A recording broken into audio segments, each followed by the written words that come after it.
Well, we're still in the tough shed. We are. I'm going to hang a light. It's dark out here. It's getting dark. As it gets dark, we lose the light. So I'm going to rig a light, but in the meantime, we have sunlight.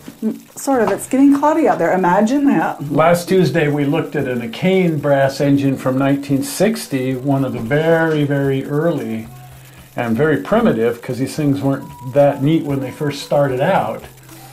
But they very quickly, the demand for attention to detail went through the roof, and people were willing to pay the money to get the attention to detail.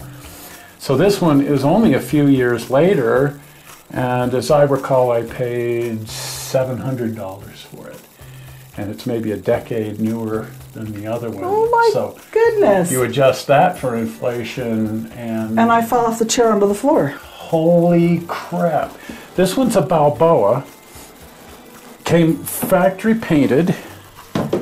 And it's just a beautiful, beautiful engine. It came with the paperwork and the oh my goodness warranty card, which of course I never filled out or sent in or anything. Gee, I still hope it's under warranty, right? Yeah, no kidding. But let's see if I can do this without dumping the whole thing over. Oh my gosh. I'll get some better pictures at the bench. But there it is. It's a Union Pacific locomotive. Look at that. That's and, so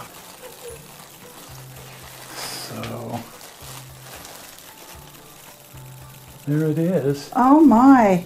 And just a beautiful, it was during that brief Streamlined phase, engine Yes. 7002, very famous engine. It was also during that very brief phase when Union Pacific came out with their brown and yellow and red color scheme. Wow, that's just beautiful. But is that beautiful? Oh, and the my. attention to detail, and this time these things actually run, and just the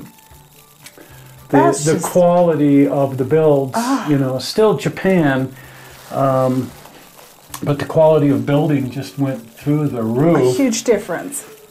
And as the prices went through the roof right along with it, and as Japan's economy recovered after World War II, people no longer were willing to assemble these things at their table for $10. So that's one of the reasons that the costs went up so darn high. Wow.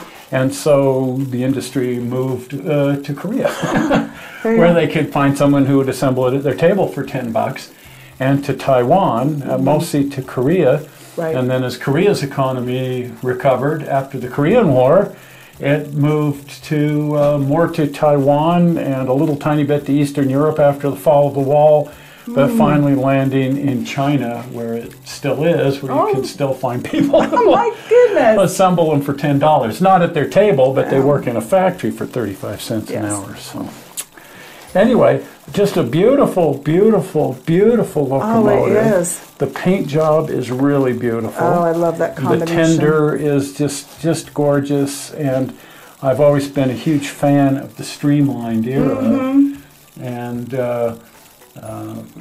also at that time they were experimenting with some of the turbines and that kind of thing. So it's my favorite era on my favorite railroad. So even though it was ridiculously expensive, I had to have it. And I bought it. Yes. And here it is. So it's going to move from here to the display case. Oh, absolutely. That should be out on display. It's going to go out on display because it's too darn cool. It's cool. I bet. Wow. Well, if you're not a subscriber, please subscribe. It doesn't cost you anything, of course. No. And it's just a fun thing to do. And then you'll be notified whenever we upload something, which happens all the time. It does. At least a couple times a week. Right. And the easy way to subscribe is to click on the big blue button with the rocket ship. Zoink! Right there.